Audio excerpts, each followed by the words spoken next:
Rich Brome from Phone Scoop here, taking a look at the Samsung Galaxy S3 that was announced here in London today.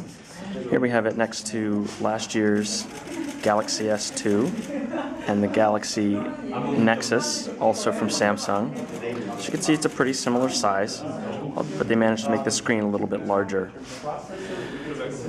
The design is a very rounded shape, as you can see, very curvy, ceramic-like finish, which is actually made of polycarbonate. A nice, glossy, rounded design that has a very comfortable fit in the hand. It's extremely thin. The Samsung home screen on the Galaxy S3 lets you unlock just by swiping and has a very nice, slick, liquid effect. You can also use shortcuts, so if you want to go right into the camera, for example, simply drag that camera icon and it takes you right in.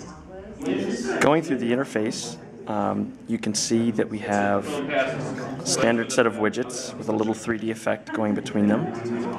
If we go to the notifications, you can see that we have a pretty standard notifications panel, but we also have some shortcuts here at the top that you can scroll through, which gives you quick access to a lot of easy settings.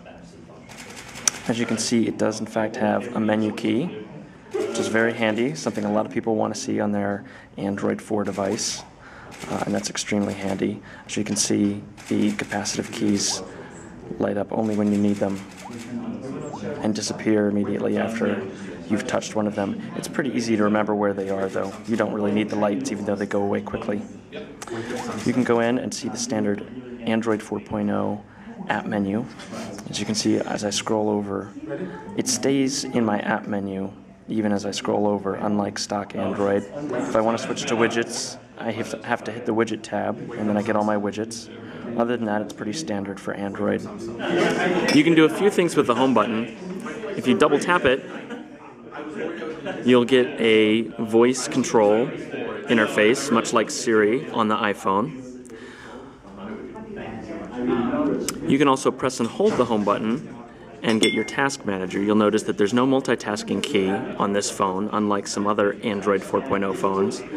But by pressing and holding the physical home button, you get your task manager in the typical Android 4 style.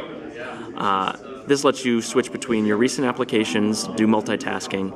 Now, if you want to quit apps, Samsung has always had a great task manager for letting you quit apps that are taking up too much memory. Of course, you can do that in that standard Android 4.0 way, but if you want a little more control or information, this will take you into Samsung's Task Manager, which shows you your active applications, exactly how much RAM and CPU they're using, so that you can find an app that might be taking up too much memory or CPU and quit it from here as well.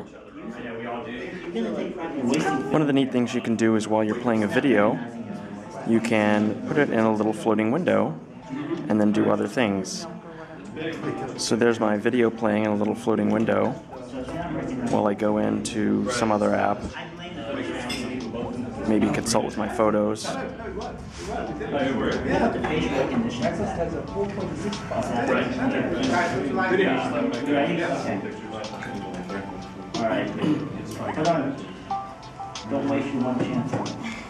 One of the neat things you can do is direct call just by putting the phone to your face.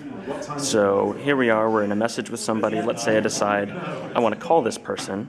I can just take the phone and hold it to my face, and it automatically initiates a phone call with that person, just like that. You want to share this file with the Galaxy S3 devices, you just tap on the back side of the device. So go to a messaging. How long is the one X going to stay for? No. Yeah. File is transferred immediately. So just put that on TruePad? Very fast.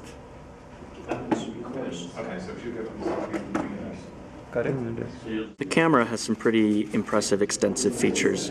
As you can see, the shot-to-shot speed is excellent. Hey there everybody, Phil here for AndroidCentral.com. I can take up to 3 pictures per second, and I'm not even in burst mode.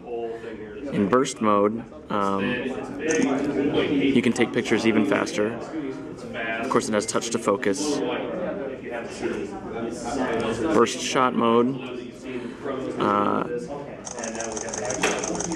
I can take up to 20 pictures, 6 per second.